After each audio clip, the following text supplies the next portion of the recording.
आप पर दबाव डाला जाता है, आपसे पैसा छीना जाता है। और फिर नरेंद्र मोदी जी ने सबसे बड़ा काम करने की कोशिश की, वो 3 कानून ले आए, काले कानून ले आए, और जो आपका था वो आपके नाक के सामने उन्होंने छीनने की कोशिश की। अच्छी बात है कि देश के सारे किसान खड़े हो गए और वो पीछे नहीं हटे, इसलिए मैं कह दूं आपकी जान बच गई, नहीं तो आप सब बर्बाद हो जाते। मेरी सोच है कि किसान देश की रीढ़ की हड्डी है। बेशक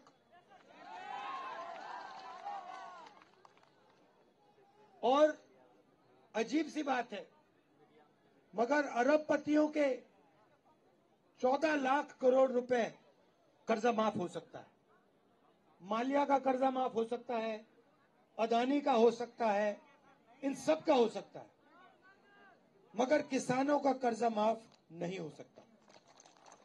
आपने क्या गलती की है? ठीक है, अगर किसी का माफ नहीं करना, अगर किसान का कर्जा माफ नहीं करना, तो फिर उनका भी नहीं होना चाहिए। यह अन्याय क्यों हो रहा है कि उनका 14 लाख करोड़ माफ हो रहा है, और जब आप आते हो आप कहते हो भैया हमारा भी कर दो, सरकार आपसे कहती है हम तुम्हारा नहीं करेंगे। तो न्याय होना चाहिए, अगर उनका हो रहा है तो फिर इनका भी हो, और अगर इनका नहीं हो रहा तो फिर उनका ना हो। सही बात है ना? तो मेरी सोच है कि हिंदुस्तान के हर नागरिक की कम से कम प्रोटेक्शन होनी चाहिए।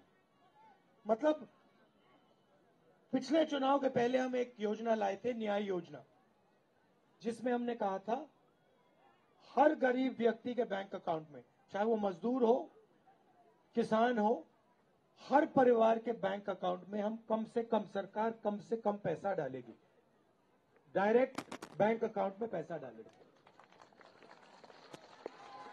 तो अगर हम किसानों की रक्षा नहीं करेंगे, चाहे वो एमएसपी की बात हो, कर्जा माफी की बात हो, सही दाम दिलाने की बात हो, अगर किसान को यह नहीं लगेगा कि देश की सरकार हमारी रक्षा कर रही है, तो देश आगे नहीं बढ़ सकता है।